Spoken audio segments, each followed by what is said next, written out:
నాయి బ్రాహ్మణుల సమస్యలపై తెలంగాణ రాష్ట్ర బీసీ కమిషన్కు మెమోరాండం ఇచ్చారు జాతీయ బీసీ దళ అధ్యక్షులు కుమారస్వామి. త్వరలో ప్రముఖ కార్పొరేట్ సంస్థ రిలయన్స్ సెల్యూన్లను తీసుకొని రావడానికి సిద్ధమవుతున్న సంగతి తెలిసిందే. దీన్ని వ్యతిరేకిస్తూ బీసీ నాయకులు రాష్ట్రంలోని పలు ప్రాంతాల్లో నిరసన కార్యక్రమాలు చేపట్టారు. ఇందులో భాగంగానే తెలంగాణ రాష్ట్ర BC commission chairman Vakulabharanam Krishnamohan రావును కలిశారు. కార్పొరేట్ సంస్థల ప్రవేశంతో నాయి బ్రాహ్మణుల బ్రతుకు రోడ్డు పాలవుతుందని, తెలంగాణ రాష్ట్రంలో రిలయన్స్ సెల్యూన్లు రాకుండా అడ్డుకోవాలని కోరారు. దీనిపై సానుకూలంగా స్పందించిన వకులాభరణం కృష్ణమోహన్ రావుని ఈ విషయాన్ని తెలంగాణ ప్రభుత్వం దృష్టికి తీసుకుని వెళ్తామని హామీ ఇచ్చారు.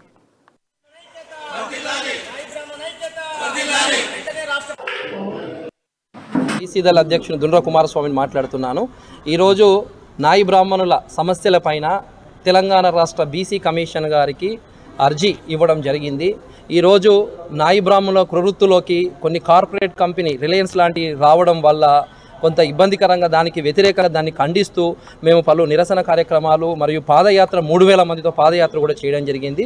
ఆ తదుపరి ఈరోజు తెలంగాణ రాష్ట్ర బీసీ కమిషన్ గారికి కొన్ని డిమాండ్లతో మేము అర్జీ ఇవ్వడం జరిగింది. మొట్టమొదట ఎందుకంటే 10 లక్షల మంది జీవన డిమాండ్, అంతేకాకుండా ఈరోజు తెలంగాణ ప్రభుత్వం ప్రత్యేక చొరవ తీసుకొని వారికి మోడ్రన్ సెలూన్స్ రూపంలో కానీ మరియు ఇతర లోన్ల రూపంలో కానీ వారికి ఆర్థిక సహాయం అందించాలని మా యొక్క డిమాండ్ అని తెలియజేస్తున్నాను.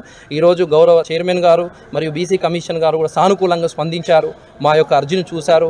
మా అందరితో కూడా అనేక రకాలుగా చర్చించి